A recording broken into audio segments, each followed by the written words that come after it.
Moving on to the final section of the stress response presentation, we're going to take a look at coping and adaptation. We can use the term adaptive capacity and perhaps use this interchangeably with resiliency.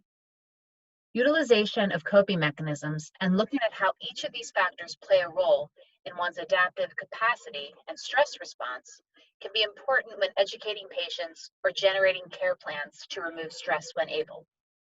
The coping response can exaggerate or moderate the consequences of the stress response, and this is affected by one's own coping strategies and whether they are effective or ineffective.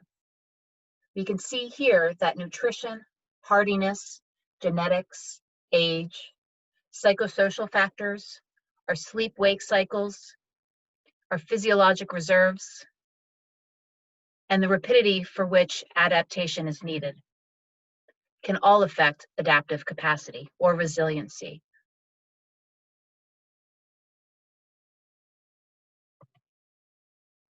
Just as medicine has increasingly moved toward evidence-based medicine, where clinical choices are informed by research, healthcare design is increasingly guided by rigorous research linking the physical environment of hospitals to patients and staff outcomes, and is moving toward an evidence-based design. The physical environment is linked to patient and staff outcomes in a few areas. Staff stress and fatigue, and how they could possibly be leading to a decrease in effectiveness in delivering care. This could lead to a decrease in patient safety. It could lead to increased stress for the patients and the healthcare workers and poor outcomes. It could also lead to a decrease in overall healthcare quality. Instead of the prevailing definition of a hospital as a medical workplace, it would be better defined as a place for healing, where pain and distress can be eased by caring professionals. When value is defined from the supply side alone, it tends to ignore the relational and non-clinical aspects of care that are critical to patients' mental and emotional well-being, as well as recovery. Do you really see that the hospital is a place of healing? When you go into your clinical sites, take a look around. What do you see there in that environment that enables healing, that promotes healing? What do you see that is stressful? What are some ways that we could change that? A healing environment is defined as one that has a nurturing and therapeutic effect. Studies show that well-designed hospital environments can reduce patients' anxiety and stress, accelerate recovery, shorten hospitalizations, reduce medication use, lessen pain, and promote a sense of well-being. On the organizational level, therapeutic environments can help contain costs by improving patient outcomes, reducing the length of stay, and enhancing staff recruitment, satisfaction, productivity, and retention. So this looks like the ideal hospital room, healthcare environment, clean, tidy, lots of bright light, right? But often this is what the hospital environment looks like in contrast to the previous slide. Admission to the hospital may bring relief, but it increases vulnerability. Every patient that comes through a hospital is apprehensive. It's a strange place. You have strange sheets. You have odd food in a plastic cup. The whole thing is vibrantly different. For patients, the hospital environment is always unfamiliar. On admission, they lose their autonomy, their right to move, eat and drink at will, to sleep or wake up, and to choose their own company. Adults find themselves dependent on others to help with the most basic issues of hygiene and personal care. Being a patient, as the word implies, means totally passive.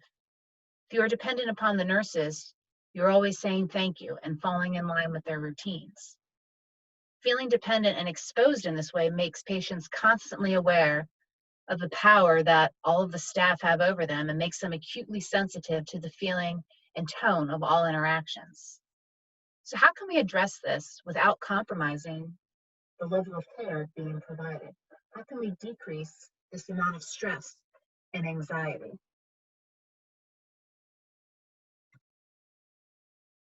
Compassionate nursing takes a nurse from competent care that includes the required skills and knowledge to treat their patients to outwardly caring through actions and deeds that involve the emotional aspects of the relationship. A nurse's compassionate care can affect a patient's outcome. Being a compassionate nurse not only benefits the patient, it also benefits the nurse. Nurses are more concerned about their patients' well-being, and the pain and the fear they feel typically enjoy their jobs more and feel more connected to their careers. Providing emotional support to your patients can also offer tremendous self-gratification. But it is important to take care not to fall victim to compassion fatigue. When caring for your patients becomes too much of an emotional drain, you can experience a mix of emotional, physical, and behavioral symptoms: mental, physical exhaustion, and emotional withdrawal. So it's important to have emotional intelligence and be able to recognize and see that. In addition to providing compassionate care, other significant roles of the healthcare provider can be seen here: maintaining and restoring homeostasis, providing nutrition, conserving energy, providing appropriate sleep-wake cycles, clustering care, and providing protection from stressful events that clearly occur hour by hour in the hospital setting. Obviously, this is not an exhaustive list, however.